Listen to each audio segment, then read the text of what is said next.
round trip or a one-way traveler? Show of hands, who here is a round trip traveler and likes to book and plan everything ahead of time? And who here is a one-way traveler and likes to book one leg at a time, keep things flexible, go with the flow? Okay. It seems like most people here are round trip travelers, and that makes sense. We have things we want to do and people and lives we need to return to. But I would argue that the way that we approach life is a lot like the way we travel. But that life is a lot like a one-way journey. It unfolds moment by moment, and we don't always know where we're headed next. I want to show you how leaning into that uncertainty can help you live an adventurous life, and how finding opportunity in the unknown can help you reach that goal. Years ago, I had taken my very first one-way journey to Singapore. I had met some friends there, and we decided to do this guided jungle trek in Laos. Now, I had never been to Laos before, and I had never been in a jungle, but I was having a great time. Hiking, ziplining, sleeping in tree houses, sometimes hundreds of feet above ground. But then, there was a storm. And we woke up to the loudest thunder and the brightest lightning we had ever seen. We knew we were in trouble because the lightning was close. And we were the only metal for miles because we had plumbing and electricity in our treehouse. The only exit from our treehouse was this metal zip line, maybe hundreds of feet to solid ground. We could not see the other side, so we shouted out to our guides for help, and there was no response. Before I tell you what happens next, I want to give you some important context. I have been traveling with this exact same group of people for a few months now, and we had gone on our first trip to Malaysia together. This is us. We look pretty close, right? You would never have guessed that we had just met each other a few weeks before this was taken, and that moments before this, several of us had our passports, wallets, and phones stolen. And before that, we nearly didn't make it to Malaysia because one of us, I won't say who, had booked all of our flights for the wrong day. So we got to the airport and we were told our flights had left yesterday. But look at us, I mean, we look pretty happy, right? And that is because adversity doesn't decrease happiness. Researchers here at UC Irvine have found that people who face significant adversity actually feel happier and more resilient. And facing challenges fosters deeper connection. So we faced a lot of challenges, and we learned a lot through that trip.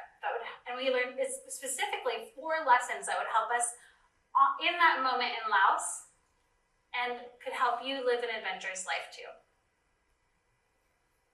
The first is to be flexible. When you're going into uncharted territory, things probably aren't going to go to plan. Mistakes are going to be made, hostels not going to look like their photos. Weather probably going to change. It's what you do with these things that matters.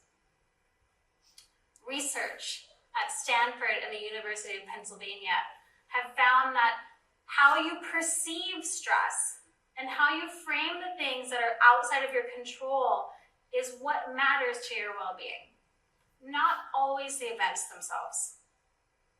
The second thing we learned was to value the right things. Sometimes losing things is a great reminder of what's important, and it's the people you meet and the experiences you share, not the stuff that you have. There's also research on this. Early research on materialism shows that when we have a higher attachment to material things, we feel more fear and sadness in our lives, and we feel less meaning in our lives. The third thing is to trust that things are going to work out. There's always another path to the same destination, or there's always another destination.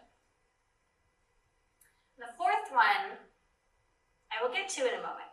Because first, I want to bring you back to that moment in Laos. And if you remember, we're standing at the edge of our treehouse, and no one is coming for us. But we've learned a lot of lessons to this point. So we put on our zipline equipment so we can remain flexible. And we're ready to leave everything behind because we know what matters. And when we realize that ziplining into the darkness is not the right choice, we don't panic. We remain calm. Because we know that sometimes things have a way of working out. We start counting the seconds between the pairs of lightning and thunder. 3 seconds. 2 seconds. 1 second. And then 2 seconds. 3 seconds. The lightning had passed us. Remember this guy? This time Adam reassures us. He says, we're safe. Lightning rarely travels backwards. And we knew to trust him in this moment, even though we'd never let him book our flights again. And that brings us to our fourth lesson. Follow your gut. Sometimes good people, even the smartest person in the room, will make a mistake. And sometimes there is going to be a one-way ticket you shouldn't take, like a zip line into the darkness. Only you know who and what to trust. All right, so we made it out alive and on to our next destinations. And eventually we all made it home. But when I came back to California, I realized I was different. I had never lived so boldly. I had never learned so much about the world and about myself. And sitting in traffic on the freeway was just not feeling the same anymore. But Singapore was different too, because everyone I knew had left. And that's because no man ever steps in the same river twice. For it is not the same river, and he is not the same man. In life, there are no round trips. You don't know who you're going to be on the other side of that journey, or that relationship, or that book. You don't know who you're going to meet, or where you're going to be in 10 years. So how would you even know where to book your return from? But you don't need to go to the other side of the world to live an adventurous life. No. There is adventure all around you. It's in that person sitting next to you right now that you haven't met. It's in that sailing class you haven't taken. It's in that song you haven't written. Living an adventurous life is simply listening to your intuition and taking one chance, making one choice without having everything figured out, and being open to what happens next. Because chances are, things are not going to happen the way you imagined. And that is probably the best thing that could happen to you.